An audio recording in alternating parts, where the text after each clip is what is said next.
And hi, welcome to Baker Rangers. Welcome to Baker Rangers Movie Talk. This is a place where we talk about movies we love, maybe some obscure movies. But today we're talking about one of my favorite movies of all time, and that is Jurassic Park. And I'm talking today with my guest from TikTok. He's Mickey, Cellphone Wallet and Keys.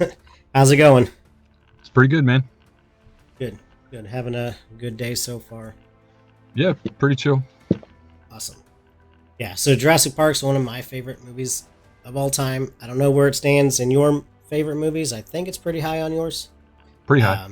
I think it's one of my top five. Definitely top 10. Yeah, whenever I think I was 7 when the movie came out, and I didn't see it until I was like 8 or 9 at like daycare. They like showed it. I don't know whether they showed PG-13 movie at daycare, but I loved it. It was fun. That is an interesting daycare movie. Yeah. I think we saw it right after we saw Mrs. Doubtfire. This is a great double feature. That is, yeah. All right, so what was your kind of first experience when you did see it the first time? I actually got to see it in theaters. I don't remember exactly how old I was because I'm bad at that. But yeah, parents and like some family friends, we kind of took like a big group to actually go watch it. So I had like some of my cousins there to watch it too. So it was a great experience because I had all these people with me that I knew, and we can ooh and ah and be afraid of the giant T-Rex on the screen. But I remember having a great time, and I think that's probably one of the best memories of the movie is getting to watch it in a theater at that time. Yeah, I kind of wish that I was able to. We didn't really watch a whole lot of movies in theaters when I was a kid. I think my earliest memory is maybe going to a drive-in watching a double feature of Beethoven and Buffy the Vampire Slayer. Awesome. So, yeah. And then I don't think we saw another movie until we saw Mortal Kombat in the Dollar Theater. Oh man, Came out. But, it's some good movies there. yeah, but not a whole lot. I think that's about it for my first few movies that I remember going to see. I wanted to see Batman Returns because it came out close to my 5th birthday, but I never got to see it. I'm okay not seeing it now because it was one of my favorite movies when I was little, and I actually don't care for that. So it's one of those where nostalgia doesn't fix it for me. So, that happens. but it happens. Yeah. So this is where did I have this? Oh yeah, the book. It's based off this book by Michael Crichton, the late great Michael Crichton. I think he passed away in 2008. Yes. And it's a fun story about dinosaurs in modern times with mayhem. I'm sure the book has a lot more mayhem than the movie does. The movie's kind of a toned down version of the book. There's not as much that goes on in the movie as there is in the book. He's a lot more detailed in his description of things, and there's just more. There's characters that die in the book that don't die in the movie. One comes back in the second book after he died in the first book, but we can get to that one. That's actually my favorite character. It's got Jeff Goldblum as Ian Malcolm, one of his iconic roles, and Sam Neill as Alan Grant, Laura Dern, Ellie Sattler. It just got a great cast. Richard Attenborough, like the late great Richard Attenborough. Samuel L. Jackson. Yes. So, yeah, where would his career be without Jurassic Park? Who knows? Who would be Nick Fury? We don't know. I don't know. No. It could have just stayed as David Hasselhoff. He could have went on to the Avengers. That would have been unique. I mean, interesting. But yeah. So, I don't know. It's just a great movie. It helped my love for dinosaurs, velociraptors, and also Jeff Goldblum, because I think. Yeah, he was a big deal. Did you know what a velociraptor was before that movie? I don't think I did. I didn't remember ever hearing about that dinosaur in school until that movie. Yeah, and I don't think I'd like velociraptors had I not seen Jurassic Park, because the real velociraptors, I don't know why I'm quoting, they're real. the feathered velociraptors with the beaks and stuff, they're not as appealing as that lizard cat eyes, which I hate. Whenever the third movie came out, they gave it like regular pupils instead of the cat eyes. Yeah. Like, that's what made it so scary. That's what made it so scary. Yeah, it's a great movie. I just love it. So we're doing this because we got Jurassic World Dominion coming out with the same cast.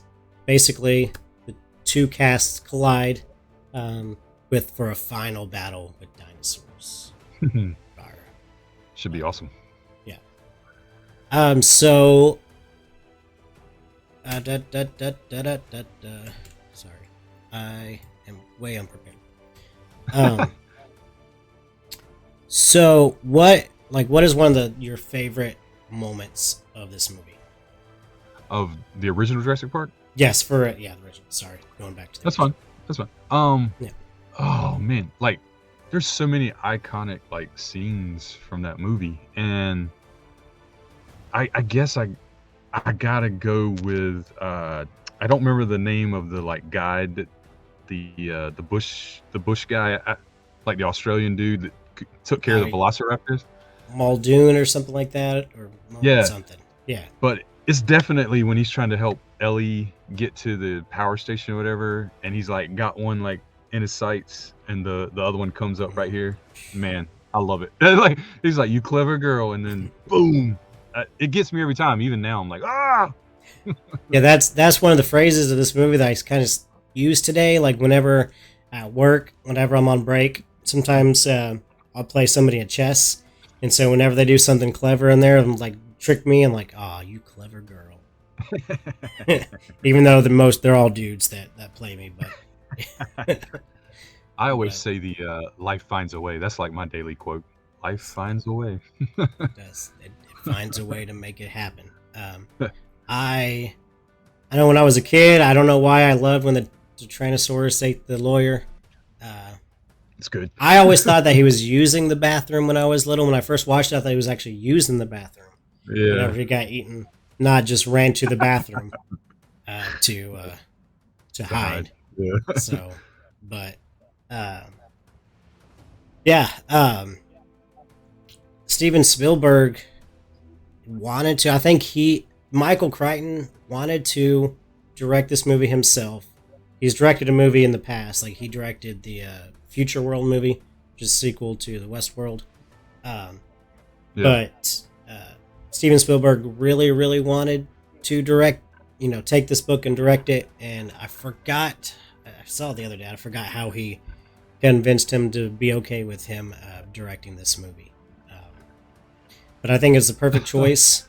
At the time, it's kind of weird because in '93, Jurassic Park and Schindler's List, I think they're both '93 movies, and yeah, I'm pretty sure vastly different in style. Yes, and because a lot of directors have their own style with the movie, like you can tell. Sam Raimi, outside of For the Love of the Game, most of his movies kind of feel like the same. But and having what's his face, dang nabbit, I forgot what it's called. The shop that did the animatronics. Winston. Was it Industrial Lights and Magic? Or no? Well, they did the special effects, but the practical effects of the dinosaurs. Yeah. Stan Winston. That's what it was. Stan Winston. He's iconic because he did the Terminator, Jurassic Park, a lot of great animatronic work. That actually, I think that's what kind of helped this movie make you feel like they're really, really dinosaurs. Along with the special effects, which the ILM, because at first they were going to have Phil Tippett, his stop motion crew, do stop motion dinosaurs instead of CG. But then Dennis Muren, I think it was Dennis Muren, pitched the idea of doing it all digitally. So, and they said he did such a good job. They were like Spielberg was like, "This is the future. Yeah, let's do this," or something like that. I was watching a special on it earlier, but yeah. Yeah, I used to have like this on like DVD that I watched all the specials. This is years ago. Yeah.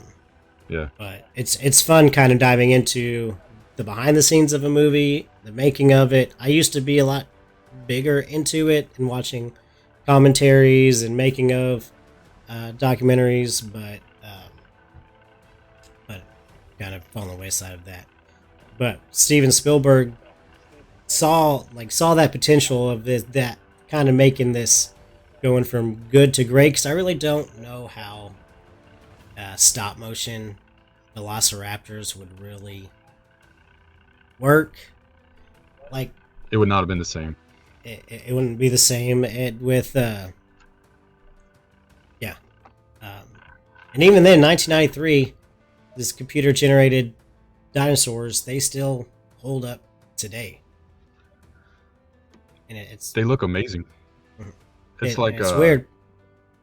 You can watch movies now with that same, style, but it looks fake. I don't know. They look like real dinosaurs. It's crazy.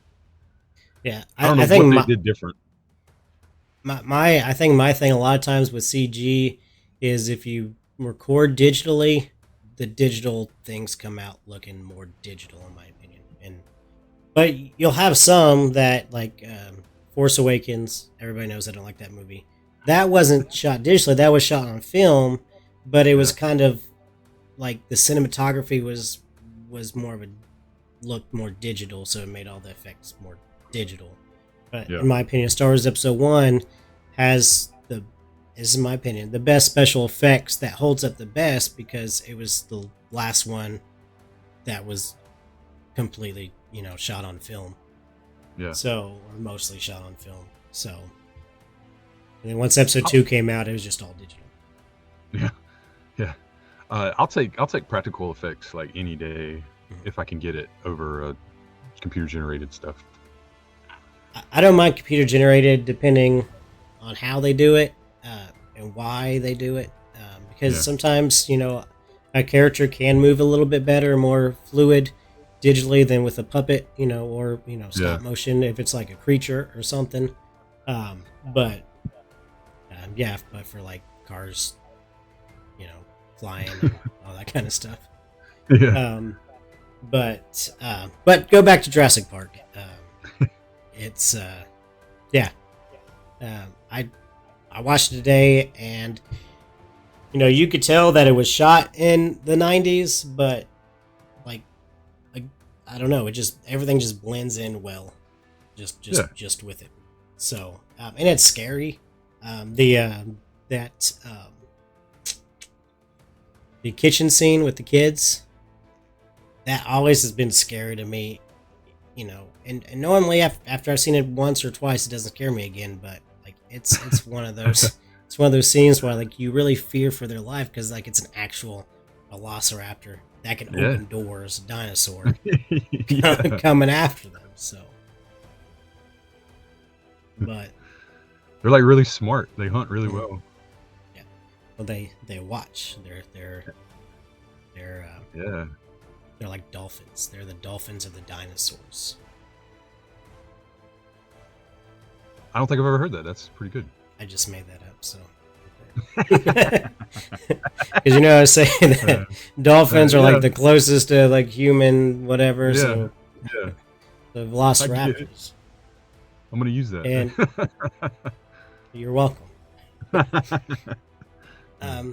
But I think like with the velociraptors, with this one and with the Lost World, is Lost World, a lot of people don't like that as much. I liked it because again I was like 13 when that movie came out, so of course I was gonna like it. I still like today, but that was the last time that Velociraptors were really kind of scary. Yeah. Again, going back to Jurassic Park 3, they changed the color tone of them. They changed their eyes. They took the cat, slit eyes away, and they just didn't look as menacing. And then Jurassic World, to me, I think it was the CG that kind of threw it off for me. Not because they were CG, it's just I don't know, they didn't move like those Velociraptors. I think they brought the eyes back, but like they did the little color patches that made it a little more colorful and more friendly. And they were befriending a person, so I guess that kind of takes the element of, something. Even though, yes, they were still Velociraptors, it's like, if you owned a tiger or a lion, you're still going to have some of those fears, but they might not seem as scary. Right. They're allies more than they are enemies. Yeah. And I think with this next one, there might be a mix and match, because it looks like some of the dinosaurs had kids. Yeah. I know Blue did, so Blue has the little baby Blue. But there's other Velociraptors in there too that look maybe a little more menacing, but they're out in the open.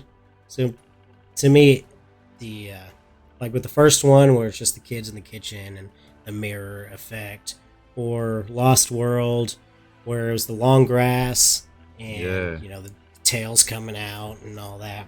Like, I don't think they've replicated that yet. No, not at all. And they keep on adding bigger and stronger, fiercer, more ferocious dinosaurs. Which, I understand. You want to get bigger, better. You don't want to just rehash stuff, which is fine. I think with Jurassic World, I loved it. But, with the Indominus Rex and then the Indominus Raptor, and then now it's, I don't know, is it the Gigantosaurus? I think there's like 3 different new ones in this one. Yeah. I don't know who the I like to stick with the classics. Give me a T-Rex any day. I agree. The Spinosaurus, nah. Yeah. I could have done without the Spinosaurus. But, yeah, that was whatever. But I enjoyed that movie, Jurassic Park 3, but I think it's wow. What was the last one? The something Kingdom. Fallen Kingdom.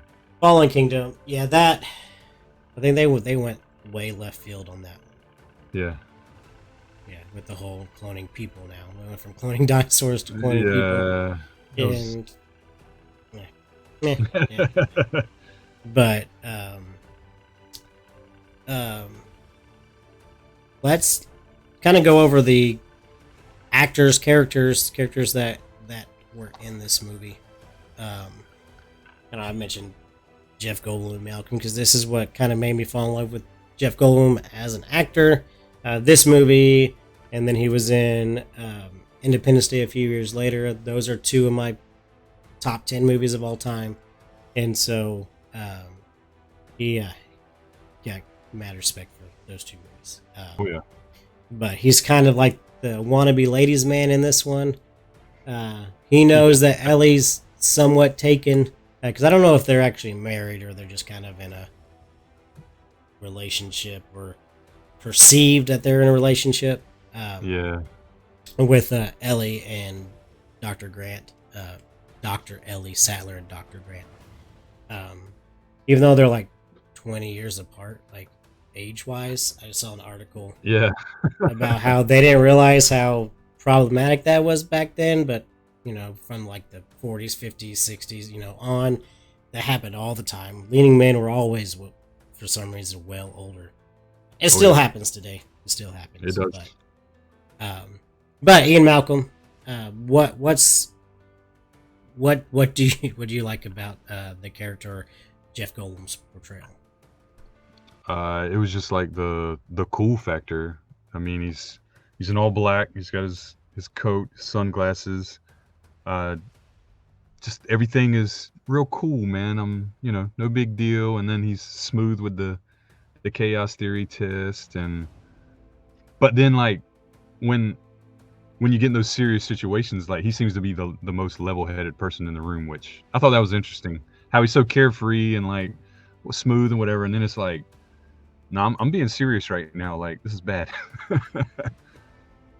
Yeah, you kind of saw that in the like the little room meeting scene. It's not a boardroom, Yeah. but whenever he was, you've seen him be the jokester, and then all of a sudden he starts getting serious. He's like, "This is not a good idea, John."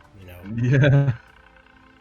Yeah, and once the all crap hits the fan, he's still cool, calm, and collected, but he's more, I guess you could say, heroic, even though he's just laying there with his shirt all open and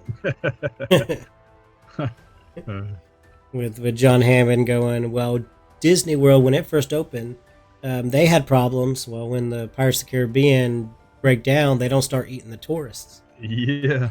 So, there's a lot of good one-liners from him. So Alan Grant, that's I guess that you could say he's the main character of the movie in a sense. If you would put like the one person that this is about, because it kind of, he's the first. Well, he's not the first one you see, because you see, I think you see the lawyer first. Yeah. I think you see something like that. Muldoon, but I think I don't even know if that's his name, but it sounds right. We'll just go with that. But Sam Neill's a great actor. He's been around for a long time. I think he even played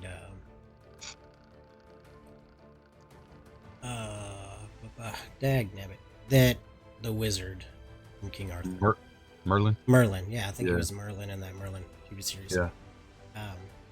He's got a good American accent in here, because I don't think he's American. I think he's British, isn't he? So I think he's actually New Zealand or something like that. Something like that. Something. Okay, he's not from African. No, he's not. He's not American. So, yeah, I didn't know that when I was a kid, because you don't know about accents. You just like, everybody's an American, when you're living in, middle America. So, and we have Laura Dern as Ellie Sattler, a great, side to, not really a side, because she's kind of like the strong woman character, and she plays that with the whole line of God creates man brings back dinosaurs eat man, woman inherit the earth, or something like that. Yeah. And also calling John Hammond, basically a sexist for wanting him to go out to turn the power back on, when he was being chivalrous, but she's a strong lady. She can do. I'm strong. She's a strong person. I don't know why I'm saying that. Strong person. She can do herself. She's like, she can hold her own in this. She knocks out a velociraptor. Yeah. I think she doesn't. She like kick one out of the way. Yeah, like she's swinging through the tree. Yeah. So, if you can outrun a velociraptor through the jungle or through that little, it's pretty good. Velociraptor pit. Yeah. So, but. And I'm looking forward to seeing them again in Jurassic World Dominion, because we've seen Ian Malcolm like the beginning and the end of the last Jurassic World movie, but he was just presenting something to Congress or whatever. Yeah. But now you get to see him in action. Kind of makes sense why he decided to do that instead of Independence Day 2, because that was we're not going to talk about Independence Day 2. Not good. No, not at all. That's but that's all he had there. You haven't seen Alan or Ellie since Jurassic Park 3, and that was 21 years ago. Oof. Wow. So old. Yeah. Wow. I wonder. I know you're old. I wonder what their role will be. I assume they're going to be mostly like knowledge or information based. I can't see them doing like a whole lot of the action scenes or anything, but I don't know. Maybe they will. No, well, looking at the trailer, you know, they do all get together, so I'm sure they're different. They somehow find each other to all Yeah. to come together. But I'm kind of looking forward to seeing the dynamic with Ian Malcolm and Chris. I can't remember his name. I forgot his last name. Their characters, because they both are like the wannabe cool or maybe cool guy, and you know, seeing how that kind of clashes a little bit. Yeah. So even though Ian in the second one in Jurassic Park, Lost World, Yeah. all these worlds, Yeah. Lost World, Jurassic Park, he didn't have the same personality. He was more straight laced. He was strict, but I guess seeing dinosaurs kill people will kind of make you that way. You'll reevaluate what's important in your life. Yeah.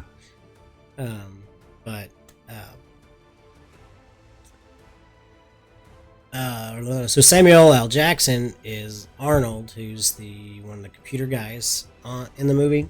He doesn't get a lot of screen time because he's kind of just there, but his arms in it longer than his whole body is. Yeah. But she's good in everything, and he's one of those versatile actors where he can play it the same way, but it just looks different each time he does it. Yeah, it's pretty impressive. So, yeah. You have Wayne Knight as Dennis Nedry, the bumbling idiot of the movie, the catalyst for all the crap that happens. Newman. Newman. Yes, Newman he just wanted money. And so he was trying to sell the specimen little gene thingies to a rival business so they can start producing dinosaurs. And it didn't really work out for him. In that super awesome barber saw can. Yeah. I wish I could have like that prop. That would be like that's probably like my top movie prop that I would want is that. That'd be awesome to have. Just kind of have on your shelf and just kind of see if you can just refill it with you got dinosaurs. They might actually make some. I'm sure somebody might. Maybe not a working one, but no. Maybe some. I know, like I guess the Barbasol is like doing advertisements for the Dominion movie on their cans, but I thought about collecting those, but I'm like, nah, I'm not gonna worry about this. No, because it's Jurassic World Dominion, not Jurassic Park. If they had like the Jurassic Park, that would be it. Exactly. I do hate that they kind of rebranded everything as Jurassic World. Yeah. I think they're starting to the Jurassic Park stuff being Jurassic Park, but in the last 4, 5, 6 years, even if it was a Jurassic Park character from earlier or whatever, it was always Jurassic World. Yeah. So I understand these movies are called Jurassic World, but they're part of Jurassic Park. Jurassic Park is the franchise not Jurassic World. That's just me. But I do, like, every time I go to Target and go to the toy aisle and they have all those dinosaurs, I'm like, I know. They have like the huge Mosasaurus, the huge Brontosaurus, huge, like, to scale to the human figure toy dinosaurs, and they still look just as awesome as they did whenever I was a kid. Yeah. So, I went to GameStop a few weeks ago, and they had a transforming Tyrannosaurus Rex with the transforming Jeep. I saw that too. But it was like $130, so I couldn't get it. But I'm like, I really want that because, I like Beast Wars from Transformers. Megatron is, Tyrannosaurus, but this was like an actual Tyrannosaurus with the Jeep. But yeah, I know there's so many awesome things that I can't get right now that I wish I could. I know. If it's just not in my collecting realm, Jurassic Park.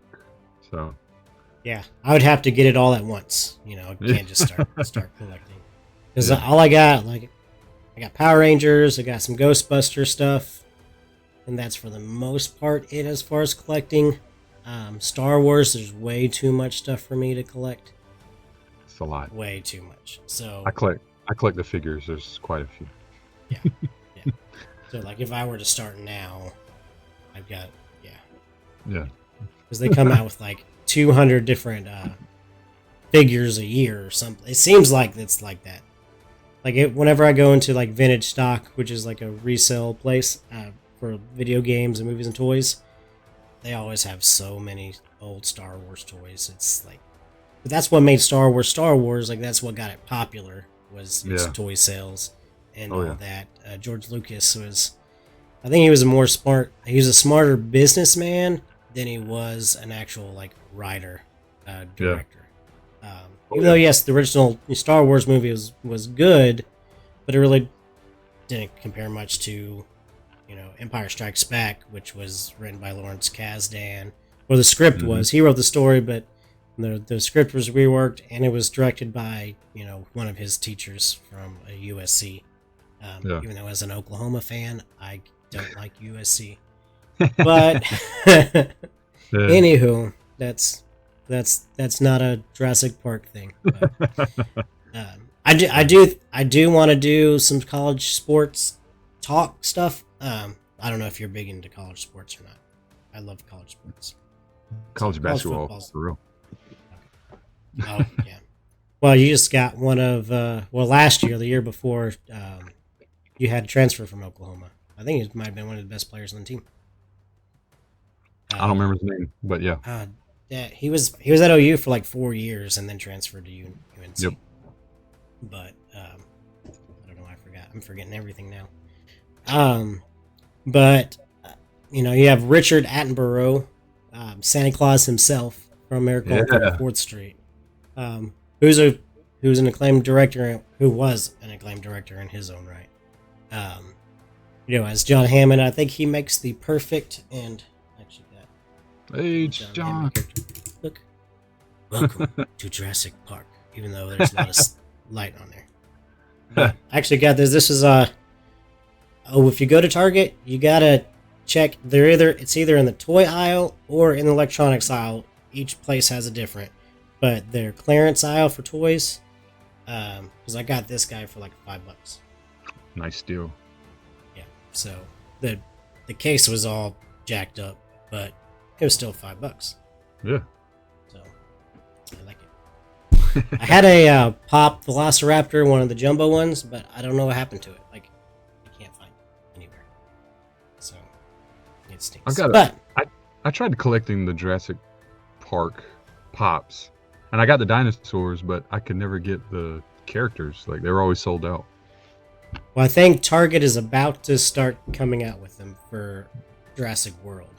So I think they're already on the Target web or the Pop website, but there's going to be some Target exclusives. One with the blue and the little baby blue. Yeah. One's going to be one of their frame set with the poster with, I believe it's T-Rex, isn't it? T-Rex, yeah.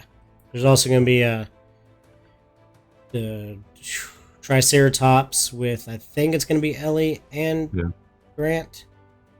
There's a lot of good ones. A lot of good ones. I've got Ellie. I've got Ellie with the Jeep that was at Target, and I got Ian Malcolm with like his shirt off in the like centerfold pose or something. That's the only two. That's the only two like characters that I have. I want the rest of them. Yeah, I need to.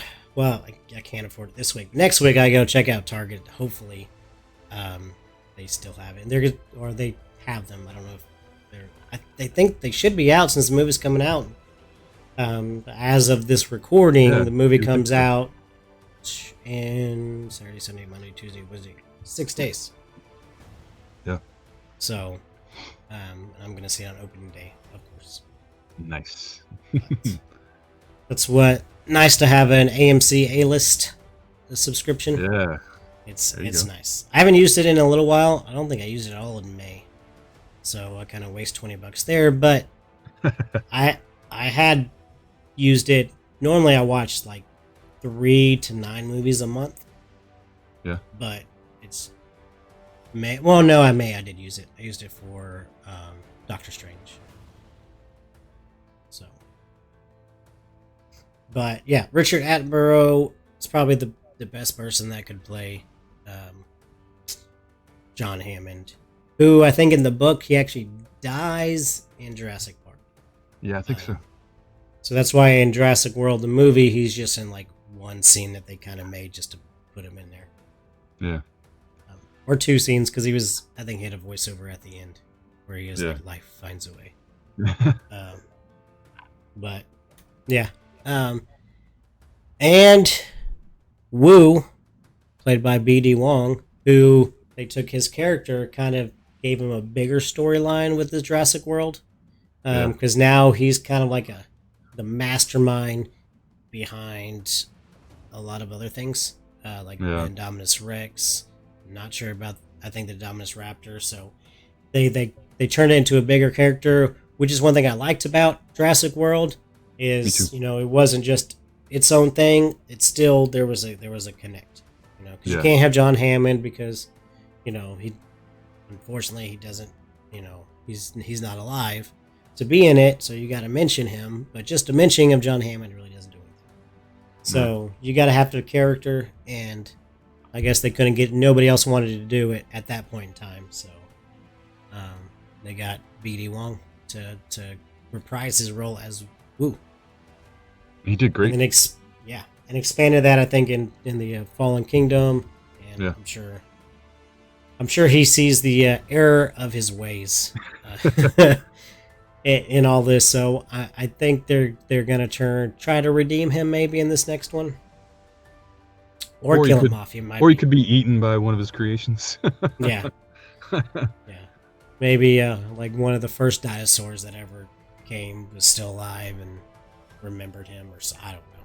Yeah, that'd be cool. Even though you don't have the T-Rex from Jurassic Park because he died in the volcano.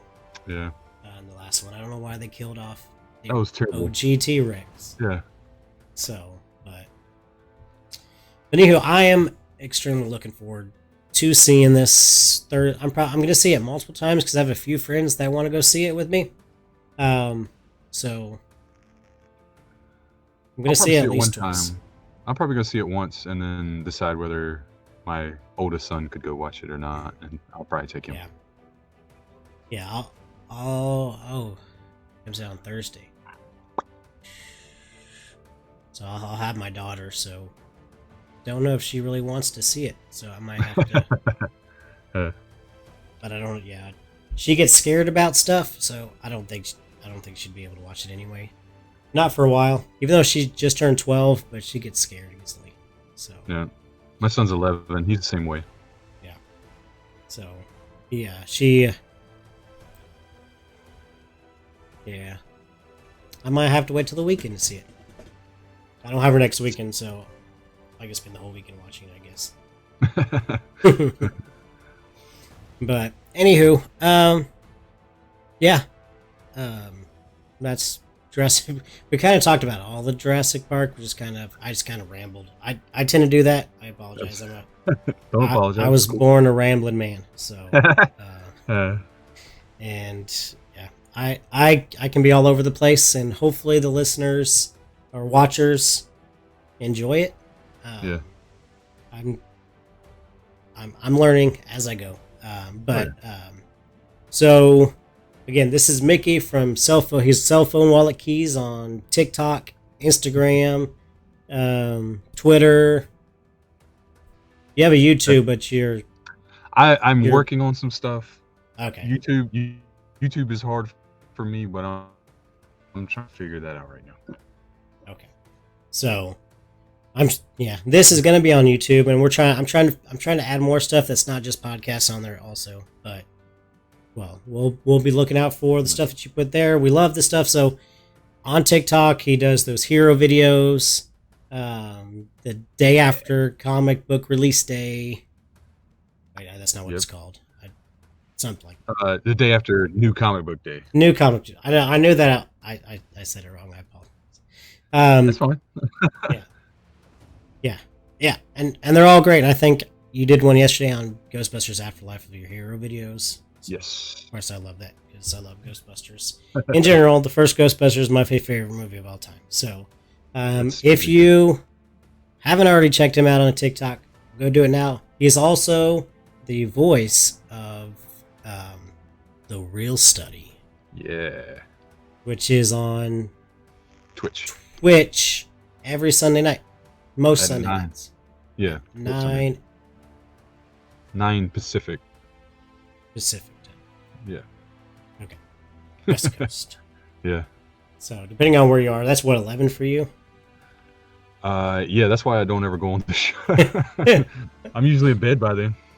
Yeah. I have to work Sunday nights, so I'm at work. So, Yeah. I can't watch it live, but whenever they post it on YouTube, Yeah. I was watching the Rescue Rangers one yesterday, I think.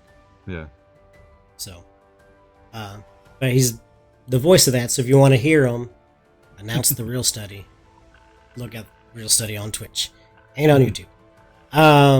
So again, thank you for coming on. I hope you enjoyed your stay. I did, man. Thanks for having me. No problem. And I love talking about movies that I love, and sometimes I talk more than I need to and ramble. But That's awesome. That's fun. I appreciate it.